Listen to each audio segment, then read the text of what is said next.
तो देखिए बच्चे, नेक्स्ट हम मोस्ट इम्पॉर्टेंट टॉपिक देख लेते हैं, हमारा फंडामेंटल फोर्सेस।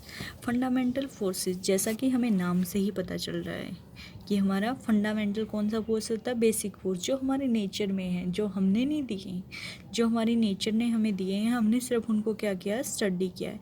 तो ये मेन फंडामेंटल फोर्सेज है जिन पे पूरी फिजिक्स हमारी टिकी हुई है।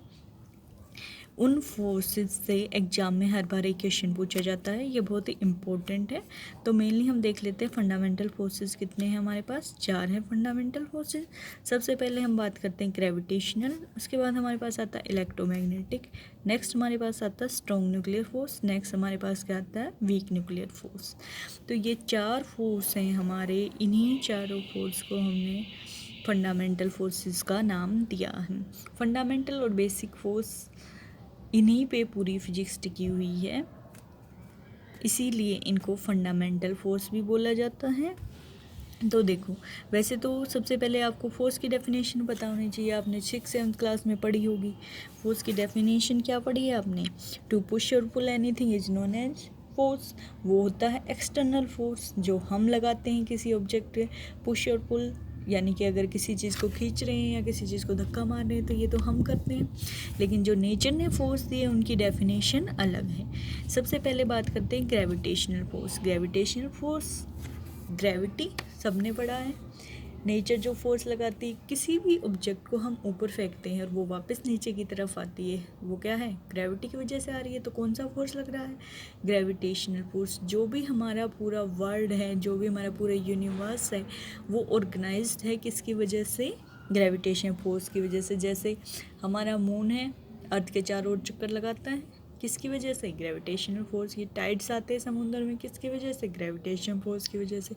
सन के चारों ओर हमारे प्लेनेट घूमते हैं, हमारी अर्थ रिवॉल्व करती है सर के चारों ओर, किसकी वजह से, ग्रेविटेशनल की वजह से। नेक्स्ट है, अभी हम थोड़ा इंट्रोडक्शन पढ़ेंगे, आगे जैसे जैसे चैप्टर आएंगे हम पूरी डिटेल के साथ पढ़ेंगे। नेक्स्ट हमारा है इलेक्ट्रोमैग्नेटिक। इलेक्ट्रोमैग्नेटिक फोर्स, इसके अंदर आ गई हमारी कौन सी चीज़ें, इलेक्ट्रिसिटी भी आ गई और हमारी मैग्नेटिसिटी भी आ गई।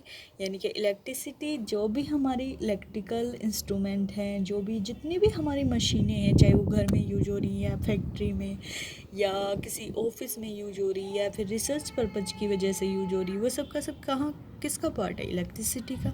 और मैग्नेटिक से, मैग्नेटिक सबको पता है कि मैग्नेट की वजह से जो इलेक्ट्रिसिटी या मैग्नेट की वजह से जो हमारे पास फिनोमिना है वो सारे किसके अंदर आ जाएंगे, मैग्नेटिक फील्ड के अंदर। दोनों को कंबाइन कर देंगे तो हमारा क्या बन जाएगा, इलेक्ट्रोमैग्नेटिक।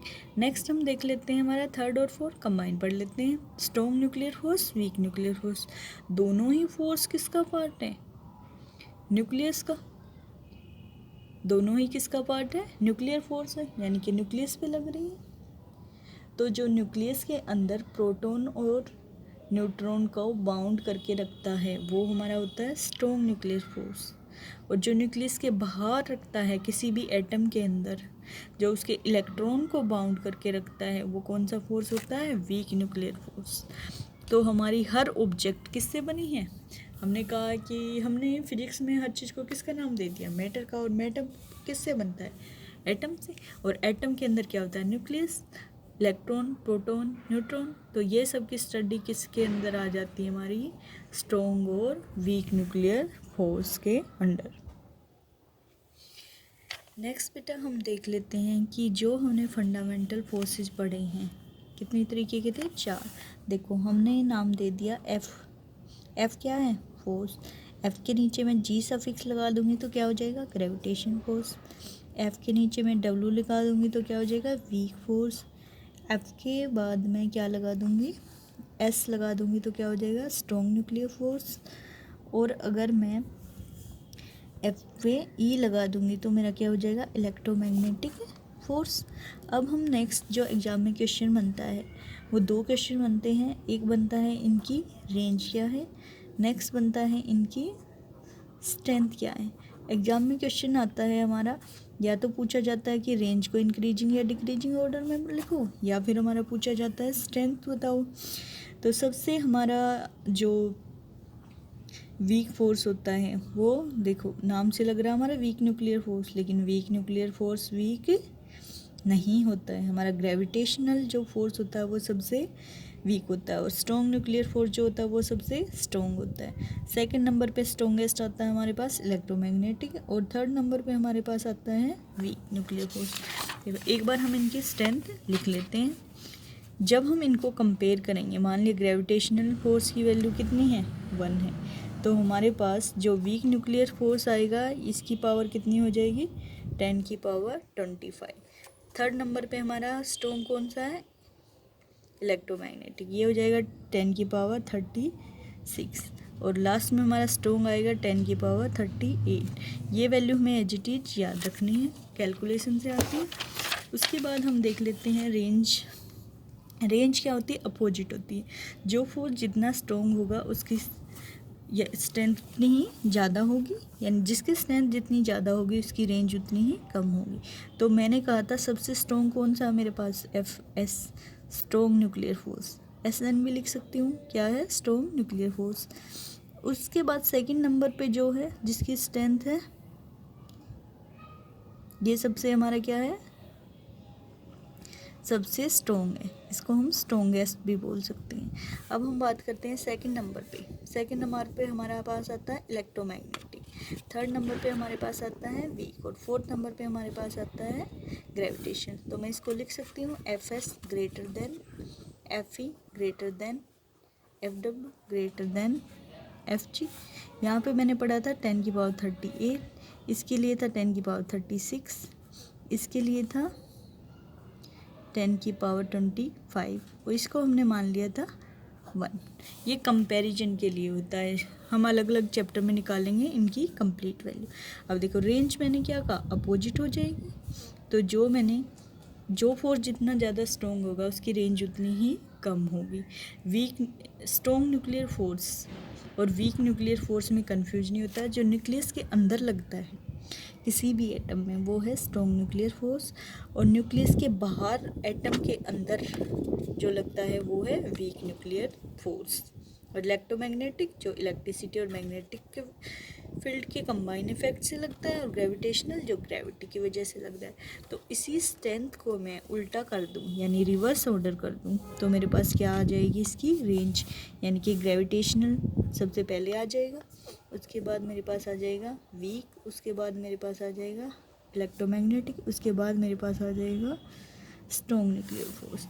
ग्रेविटेशनल की रेंज हर जगह है, हमारी अर्थ पे जहाँ तक ग्रेविटी है, हमारे यूनिवर्स में ग्रेविटी है, वो सब किसका पार्ट है, ग्रेविटेशनल का। उसके बाद वीक न्यूक्लियर फोर्स है, इसकी रेंज है। उसके बाद हमारे पास क्या आता है, इलेक्ट्रोमैग्नेटिक फोर्स है। उसके बाद लास्ट में हमारी सबसे शॉर्ट रेंज कौन सी है, न्यूक्लियस के अंदर जो लगता है वो कौन से है, स्ट्रॉन्ग न्यूक्लियर फोर्स।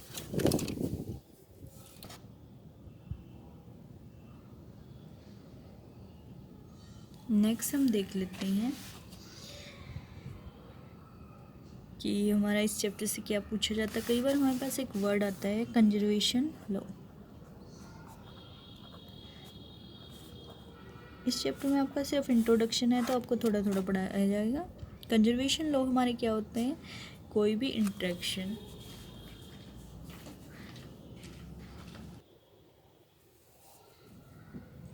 नेक्स्ट हम इम्पोर्टेंट क्वेश्चन देख लेते हैं बेटा। कंजर्वेशन लॉ, कंजर्वेशन लॉ क्या है, हमारे नेचर के वो लॉ जिनमें कोई भी इंटरेक्शन होने के बाद फिजिकल क्वांटिटी सेम रहती है। यानी कि कंजर्वेशन लॉ क्या है हमारे पास, कि आफ्टर इंटरेक्शन कोई भी हमारे पास इंटरेक्शन हो जाए, इंटरेक्शन का मतलब क्या होता है हमारा, कोई भी फिनोमिना या फिर कोई भी रिएक्शन, तो जो बिफोर इंटरेक्शन थे वो सेम रहे। यानी कि बिफोर इंटरेक्शन और आफ्टर इंटरेक्शन अगर मेरे पास कोई भी फिजिकल क्वांटिटी सेम रहती है तो वो क्या कहलाता है, कंजर्वेशन लॉ। अब कंजर्वेशन लॉ अलग अलग हो सकते हैं, जो फेमस से हैं वो सबने पढ़ा होगा। कंजर्वेशन लॉ ऑफ एनर्जी के लिए पढ़ा है, कंजर्वेशन लॉ ऑफ मोमेंटम पढ़ा है। मोमेंटम में हम लीनियर मोमेंटम भी पढ़ लेते हैं, एंगुलर मोमेंटम भी। कंजर्वेशन लॉ ऑफ चार्ज भी पढ़ा है कि कोई भी रिएक्शन होने के बाद भी हमारी एनर्जी, मोमेंटम और चार्ज सेम रहता है, इसलिए हम इसको कंजर्व्ड का मतलब ही होता है कांस्टेंट, कि वो क्वांटिटी कैसी है, कांस्टेंट है, वो चेंज नहीं हो रही है, इसलिए वो कौन सा लॉ हो जाएगा, कंजर्वेशन लॉ। अब नेक्स्ट हम देख लेते हैं इस चैप्टर में क्या पूछा जाता है। हमारा एक वर्ड आता है यूनिफिकेशन। क्या है, यूनिफिकेशन। उसके साथ ही हमारा एक सेकंड वर्ड आता है रिडक्शन। हम क्या बोलते हैं इसको, रिडक्शनिज्म। तो यूनिफिकेशन और रिडक्शनिज्म एक वर्ड तो है नहीं, हम एंड यूज करेंगे और नहीं। तो यूनिफिकेशन एंड रिडक्शनिज्म। यूनिफिकेशन में होता है कि बहुत सारी चीज़ों को कंबाइन करके पढ़ना, डाइवर्स फिजिकल जो फिनोमिना है उनको कुछ यूनिफिकेशन में हम फ्यू लॉज में कंबाइन कर देते हैं। एक बहुत सारी अलग अलग चीज़ों को कुछ फिक्स फ्यू लॉज में पढ़ना क्या कहलाता है हमारे पास, यूनिफिकेशन। और रिडक्शनिज्म क्या होता है कि किसी भी बिगर ऑब्जेक्ट को, रिडक्शन का मतलब क्या होता है, छोटा करना। तो कोई भी जो हमारे पास बिगर है, कॉम्प्लेक्स है, या फिर कॉम्प्लेक्स क्या होता है, मुश्किल फिनोमिना है, या फिर हमारे पास बल्कि है, उसको हमने स्मॉल पार्ट्स में डिवाइड कर लिया, यानी कि क्या कर लिया, स्मॉल पार्ट्स में डिवाइड कर लिया, तो हम क्या करवाएंगे, रिडक्शनिज्म। किसी भी बड़ी चीज़ को छोटे छोटे पार्ट में स्टडी करना क्या कहलाता है, रिडक्शनिज्म। और किसी भी अलग अलग डिफरेंट लॉ को एक साथ कंबाइन करना, यानी कि फ्यू लॉज में कंबाइन करके पढ़ना हमारे पास क्या कहलाता है, यूनिफिकेशन।